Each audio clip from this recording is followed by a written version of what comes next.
Okay, so that's good. And we're good on Instagram. Yay! Okay, cool. So we're live. Welcome to Reading Between the Lines.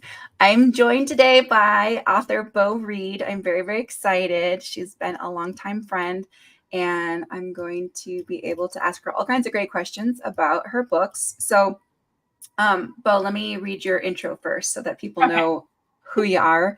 So, Bo Reid, who you are, yeah. They should already know, but you know. Bo Reid is a mother of two and owns 4 large breed dogs. She lives under the Sierra Nevada mountain range in California, where she was born and raised. With a background in construction aggregate and a passion for reading, Bo spends her days operating a rock quarry and writing books when she can. Addicted to coffee and true crime, because who isn't? Her passions present in her writings and often stabby obsessed characters and those that cannot live without a caffeine rush. Sorry. So that's Bo. And I would say that, you know, you write romance, but I feel like that's not really what it is. I feel like there might be a subgenre. How do you describe it? I have such a hard time with this because people ask me what I write, and I feel like the romance is a big aspect of it, but there's always like a major plot point outside of the romance that either is like a mafia plot or like an assassin or you know, all these other things. I feel like maybe there's only 2 things that I've written that was strictly like a romance plot. So it's I'm like, I don't know. Yeah, that's what I would think. I feel like also you have like different subgenres that you've explored. You've done kind of like the witchy romance genre, and then now we're kind of in like your mafia era. Yeah. So I would say, which I'm really enjoying. You have a series called The Reapers that people are like obsessed with. I think that's your most popular. And I don't feel like that was as much mafia though. No, like it definitely had like a mafia just like tier almost, but it wasn't very like mafia centered. It was very centered around the female main character and kind of her like job in her dad's mafia organization. Yeah. I think that sounds right. So I also realized in preparing some questions for you that you have written 28 books, which I think is phenomenal. And I'm very, very impressed. But I don't know how you even sit down. Like, do you make time like every day to write, or do you just do it when inspiration hits you? I've tried the, you know, like dedicated office hours where I am sitting down from this time to this time to get some form of writing done. And it burns me out so fast that I can't keep up with it. Like I'll be good for like a month and I'll be like a solid month of like consistency. And then after that, I just get such bad burnout that then I don't do anything for 6 months. And I can't work like that. So now I kind of just write like when the inspiration comes and I just focus on like what I'm inspired to do. Like I have so many things that I'm like, I really should get that done, but it's like not in my brain. Do you feel like, so are you more of a morning writer, or do you write in the evenings? Like when is it easiest for you to write? I feel like there's like a pocket of time in the afternoon. So I'm very fortunate that my like day job, I get to bring my computer and I can write there and it doesn't matter. So I bring it there and I spend time when I'm not busy in between customers and stuff, getting some stuff done. And that has been a lot better for me just because I have the distraction of customers coming in. So I take like a 10-minute break and then I like jump back into it. So that's been helpful. Mornings are way too chaotic with the kids. Everybody dressed into school and then go to work. And I'm not a morning person. So waking up earlier than I have to just to write, it's not for me. Yeah, I know. Some people are able to like get up at 4 and they'll like write for an hour and a half. I don't know. I was looking for this phrase, so I might be wrong, but you had said in the past that you write monsters with heart. Did I Mm-hmm. get that right? I really like that because I do feel like that is exactly what what the main characters are for you. Um, and they're always very strong female leads. And typically, I didn't really think about this. I don't see them as villains, but they are They are. They predominantly. are. Yeah, they're predominantly like a villain character. You know, they're Mhm. very, I wouldn't even say morally gray. Like they're just terrible, honestly. Yeah, But yeah, moral, yeah. yeah, once you get into the story, like, you know, they're very much, I feel like in the beginning of the stories, they're very much presented as like these evil villains of, you know, whatever world that they're in. And then once we progress, like you can see how they treat people and Mhm. how, you know, maybe their moral compass doesn't exactly point north, but like they're good people in their own way. I So they're find that they're always definitely trying to protect the Mhm. thing that they love or the Exactly. person that they love Mhm. and sacrificing themselves Mhm. however needs to be done. So, Yeah. yeah, I find that like, as you get deeper into your books, that heart really does Mhm. show and you really can relate a lot to these Mhm. characters. So, for anyone who hasn't read Bo's work, at they start off, you might feel like these villains, the main characters are pretty intense and ruthless, and they are, Yeah. but they are also really relatable. Yeah. Um, I also find your books, of course, super steamy, and so I wanted to talk to you a little bit about that. But they're Mhm. also like they're very cinematic Mhm. and there's a lot of action, very fast paced, Mhm. and so they're not fluffy in any way, shape, or form. I mean, I think some people think of romance as like fluffy, and there is Right. no room. We got no room for fluff here. Um, Definitely so not. Yeah, they're definitely very steamy. And I really like to start chapter one like with a bang. Like if yeah, you're not sucked into the story on page one, I didn't do my job. yeah, Like I never want to write something that people are like, oh, it gets really good. You just got to get through the first 100 pages. Like that's not for me mm-mm. as a reader. So I don't want to write that. I feel like somebody said that all readers, it's surprising that all readers are not writers because, we all, it seems like writers write what they want to read. Mhm. And so I feel the same way. Like I don't have time for Right. 150 pages in and nothing's And then really you're like, happened oh yet. no, it's good. Yeah, I Right. can't do that. Um, I also, so with with the cinematic side of things, it's very like your scenes are very fast paced, but it's also how do you keep track of like what is going on and who is doing what? Do you struggle with that at all, or is that just something that's like easy for you to do? No, I used to when I first started writing, I was very much like I have this one scene in my head and I'm going to write it and then see where it goes. Yeah, And now, 5 years, 6 years into this, yeah. I have found that is very difficult for me. And I have to sit down and like write out my plot and write out a chapter by chapter outline. And it doesn't always go the way that I plan it, but I have to have those things to reference back to, or else Mhm. I'm a lost cause, honestly. Do you build an outline for yourself like after you've kind of got the concept? Yeah. Yeah, Okay. after I write down the concept, I figure out kind of do I want this to be a standalone or a series or how many books, and then it's an overall plot, and then it's like a book by book plot, and then I got to do a Yeah. chapter by chapter outline for everything. And it was really hard to start, like to get myself to get over the excitement of a new story idea and to be Mhm. like, no, you gotta sit down and you gotta get this out, right? But now that I've done it, I can't live without the outline. I would think after 28 times, you probably have a system down now where Yeah, you know how to make yourself do the right. work. Yeah. For the steamy scenes, Mhm. where do you get your inspiration for that? That's kind of a loaded question, but It really is. You know, when I first started writing, it was definitely like a play on other things that I had read. mhm. Um, So it was like I really liked this aspect in this one book, but like, how could I do it my way?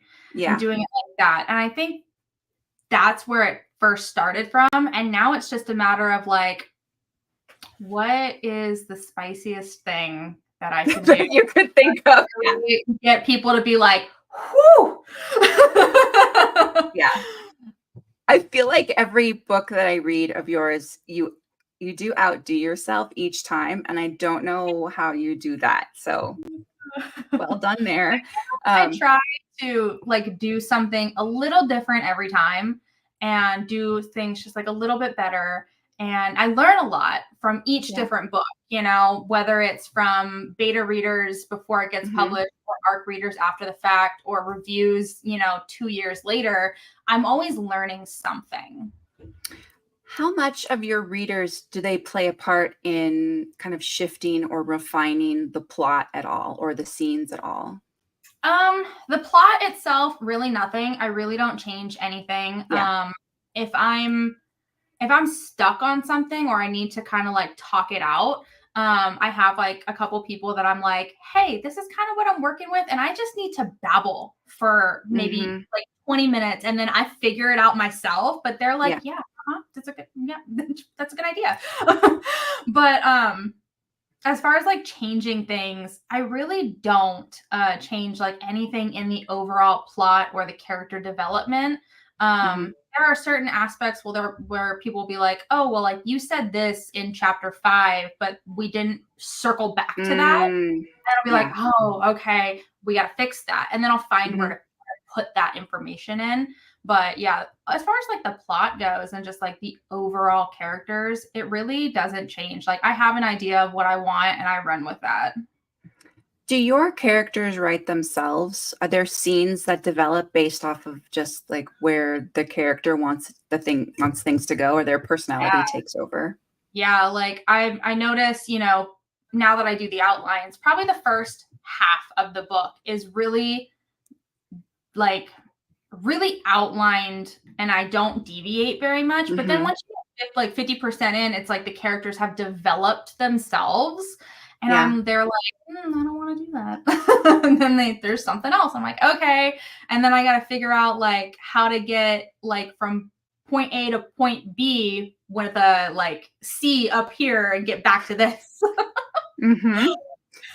With your characters as well, do you find that you are inspired by real people or like how do you, because I feel like, how do I put this? Like the male counterparts to your villainous have great personalities. They're all very, very different. Like in Kelly Queen that I just read, we had like a hacker character who I adored actually, and he had a very different personality. So they're definitely inspired somewhat by people, that I meet or that I know, like Kaysen in the Heart Duet. His character was very much inspired by my brother. And so I dedicated the first book to him just because my brother has a record, but he is probably the best person I've met in my entire life. He has such a good heart. He's such a wonderful human being. And that's definitely Kaysen. Like he has a tragic past. He's got a record. He's got all this stuff going on, but his like soul is great. And that was definitely inspired fully by my brother. How much of you are in all of the villainous characters? Oh, so much. all of them. Yeah. So terrible because they are like villains, but like their stubbornness and their pride and their like determination to protect the people that they love at the expense of themselves and things like that. Like that's very much who I am as a person. Like obviously I'm not in the mafia and like I don't run drugs. That we know of. I'm not going to admit to it. I'm not like running drugs for the cartels, maybe. Again. So, but like their personality traits definitely are very much me. And I would agree with that for sure, like knowing what I do about you. When it comes to research, like for the mafia genre, do you do much research there, or how does that come about? A little bit. I feel like I started in that because I'm such a true crime buff. I was going to say, like, this is coming from true crime, maybe. Definitely. And I've been that way since I was like 10 years old. Fell in love with true crime, reading it, all these things. My dad gave me my first book about like true crime. Why am I not surprised? Yeah. Right? But like, and I just fell in love with that. And I've spent the majority of my life, you know, researching just for the fun of it, these different crimes and very detailed aspects of like serial killers and things like that. So I feel like I just have that knowledge like in the back of my head all the time, that the general concept of those kinds of things, I really don't research much at this point. But like, if it's a specific thing that I'm not 100% sure on, like I'll do some research, and just see what I can find. My search history's probably got me on an FBI watch list for sure. I was gonna say, I'm like, that's so like, it could be a little dangerous. It's like looking up cartels. Like I remember I was writing the Reapers, and I voiced to Siri on my phone something about like how to make homemade bombs and like blow up a building. Like, what's the most successful way to blow up a building, like with a homemade bomb? And my husband at the time, my now ex-husband, was like, just looked at me like I was insane. And he's like, don't do that. Like, I gotta know. He's like, yeah, don't do that. I noticed in Cali Queen, I was kind of tickled by this, and I may have missed this because I haven't read all 28 of your books, but you have like a you have a shared world, basically. Like, there was a scene where 3 of my favorite villainesses met for coffee, and I was really tickled by that. I was like, oh, we all are in the same world. I did not realize that's so fun. So I really liked that. It took me, because at first, you know, it started where I was going to be like, well, you know, the Reapers are this world, and Cali Queen is this world, and La Bruja is this world. But then I kind of sat back and I realized they're all contemporary. They're all within the mafia cartel like world. You would assume that housed in the same state, because they are based out of California, you would think that these people of these high-ranking organizations within, you know, illegal aspects of things would at least know of each other, you know, whether that be from a competition aspect or a friend's, a business standpoint. Like, you would think that they would have something to do with one another, and having to be all females really pushed me towards a like friendly aspect for those characters versus an enemy aspect. Yeah, I loved that. They need their own like support group, really. Right? So, all right. So your book covers are always super stunning, and so if you haven't checked out Bo's Instagram, you should. Tell me your Instagram again, or tell everyone your Instagram. It is Bo Reid Author. There's an underscore between Bo and Reid. Okay. I will also type all that up in the show notes, but go check out some of the covers as well. Are you designing these, or do you have someone helping you? How does this work? There's a couple that I've done myself, but mostly I hire out. I generally have like a vision of it, like what I want the background to be, what I want the main character to look like. And a lot of the times, like, I'll go on different websites that you can get stock photos for purchase, and I will find the people that I want on the front and the background that I want. And I just need someone to kind of mesh it all together and make it look really nice. But I'll be like, this, and this, figure it out. and they do, and it's great, and it's almost always exactly what I want. You know, some changes here and there. They work with me until it's perfect. And like it's so much easier for me to just pay for it. Have someone else do it. Yeah, absolutely. I was going to ask, are you still working with other authors to help them publish? Is that something that you do? Okay. Tell me more about that. Like, if someone wants to reach out to you and they need a little inspiration or help. If someone wants to reach out, I am always more than happy to help new authors get started or existing like baby authors get better. Whether that's an aspect of like, where do I promote, or where do I get a book cover? Who do you recommend for edits? Like, how much should I be paying for these services that, people are going to provide? Because like price gouging is insane. It's like, sometimes you need someone to be like, that's a little excessive. I actually pay this much and this is what I get over here. So people are more than welcome to like send me a personal email, contact me on Facebook. I'm horrible about responding on Instagram. So that's probably not the best, but if you actually want a response. Or you can like join my Discord group. And so all of those, anybody can reach out anytime. I was going to ask if you have Discord, so you'll have to send me that so I can share that if that's something that you want to share. Yeah, totally. So, I'm trying to move away from Facebook just because the groups are dead. The algorithm sucks. I'm so tired of fighting with them to just try to be seen in a group of people that asked to be there. And it's like, my posts aren't getting shared. I'm like, they wanted to be here. Show them the post. So Discord has been a lot easier to actually get people relevant information as soon as possible. I love that. Okay. Do you have ideas for plots or characters or books that your readers have suggested to you? Like, are these all from you, or do you sometimes get inspiration from like your Discord server of like what people are suggesting? There's been a few times, like, for example, Kill List was published last Halloween. That whole concept came from, she's become a pretty good friend of mine for the last couple of years. And she's the one that kind of lets me babble about plots. Yeah. And she had she's like, you should just write like a smutty, like Halloween-based murder story. Yeah, that's a great idea. Yes. And I was like, okay. So we just kind of ran with it, and it was really fun. Like, there was like no pressure, and we kept it a secret until like a couple days before we released it. And so things like that. But like the actual like thick novels, those have all been mine.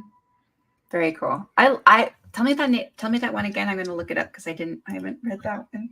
Kill List. That's it's just a novella. It's like, I think under 15,000 words. Perfect. Okay. That's a note for later. All right. Okay. So I know that you said you have actually 2 new books, because you had Kelly Queen and then you had one more. What is that one that's the newest one that's out?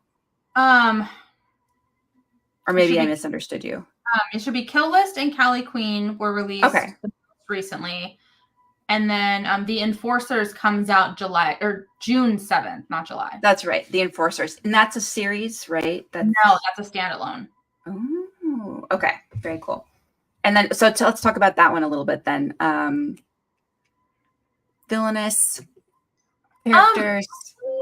What can you say? I have to be from like a villain female. It's got, I know, shocking. Okay. There's definitely more like the main males are villainous. So it's reverse harem, vampires.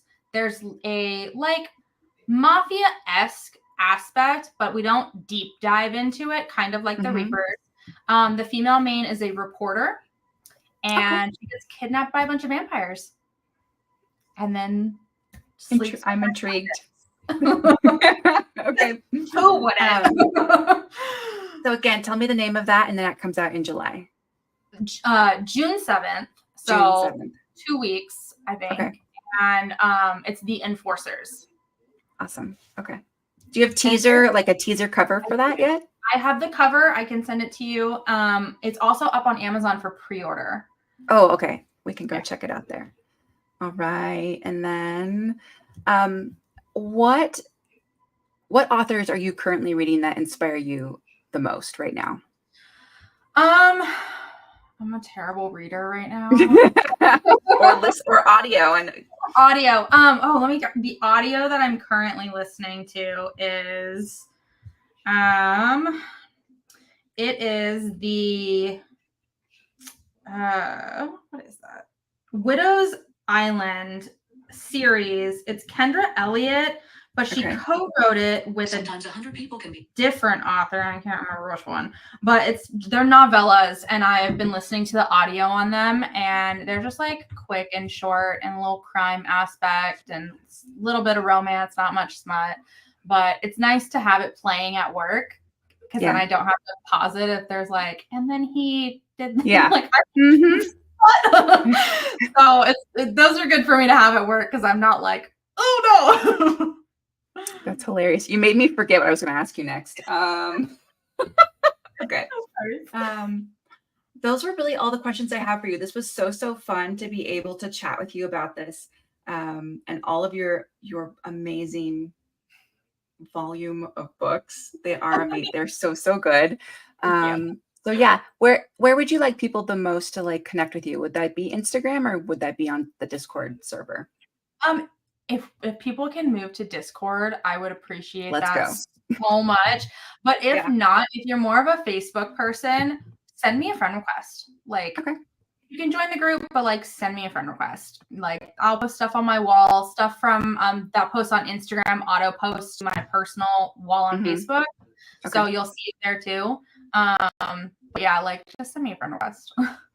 I remembered my other question, which is the true crime. Do you listen to true crime podcasts or how do you get you do?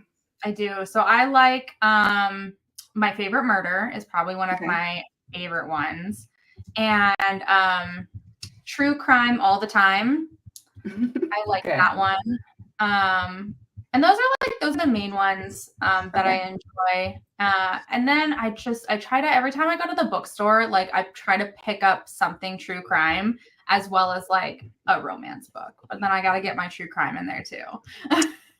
I get now that like there are more and more, not just like murdery or thriller book clubs, but true crime book clubs now. Because that genre of book, they're becoming like they're published more and more often, or at least I'm just starting to pay attention to it. But it's kind of intriguing. So that's another idea for you, is like your own little like true crime book club. Just saying. I think people would be like, she's literally insane. Yeah. Well, but that like you have to attract your tribe. Right. Oh, it's okay. It's okay. Get other crazy people. Okay. Well, I'm going to wrap this up. Thank you so much, Bo. This was fantastic. And I can't wait to read Kill List now. Yeah. Well, thank you so much for having me. This was so much fun. My pleasure. Okay. All right.